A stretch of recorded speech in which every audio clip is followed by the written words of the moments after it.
Sən siyasəti bilməsən, yəni Azərbaycanda siyasəti bilməyə bəzən siyasi partiya üzvü olmaq dərəcəsinə gətirilər. Qardaş, olma partiya üzvü. Heç bir partiyaya qoşulma. Siyasi təfəkkürün olsun. Siyasi yanaşman olsun. Hüquqlarını bil. Bu çox önəmli məsələdir. Mən dəfələrlə demişəm, bugün qazi şəhidlərimizdən danışdıq. Azərbaycan insan torpağı uğrunda ölümə gedir, gözün qırpmadan. Amma seçim məntəqəsində səsi uğrayır, o getmir. Getmir, heç yaxına da getmiş, mübarizə də aparmır səsi uğrunda. Bax, bu məsələlərin də yenə təməlində dediyim kimi ideoloji məsələlər durur.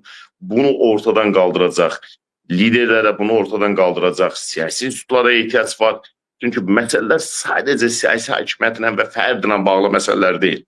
Sən toplumla işləməlisən, xalqla bir-bir işləməlisən. Mən bir dəfə bölgələrdən birinə getmişdim, Teymur bəy.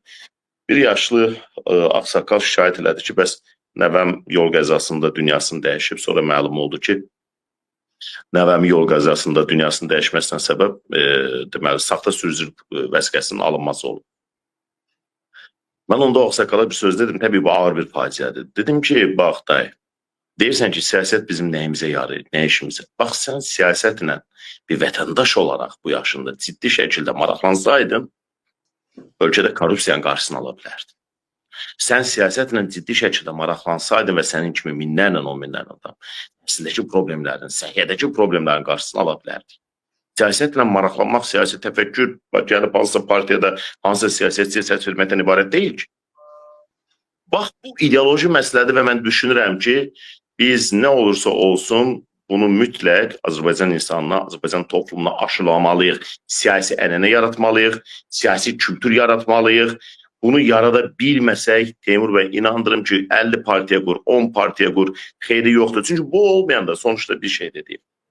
Vətəndaş bunu eləməyən də, baxın, hakimiyyəti bir kənara qoyduq.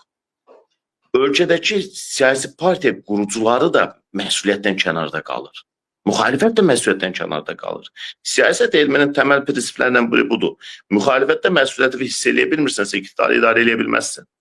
Əgər bu gün Azərbaycan siyasətçiləri sadəcə şəxsi mənafələrini və partiya təəssübünü çəkməsəydilər, millət, xalq, cəmiyyət təəssübü çəksəydilər, biz bəlkə bugün sizdən bunları müzakirə edirdik.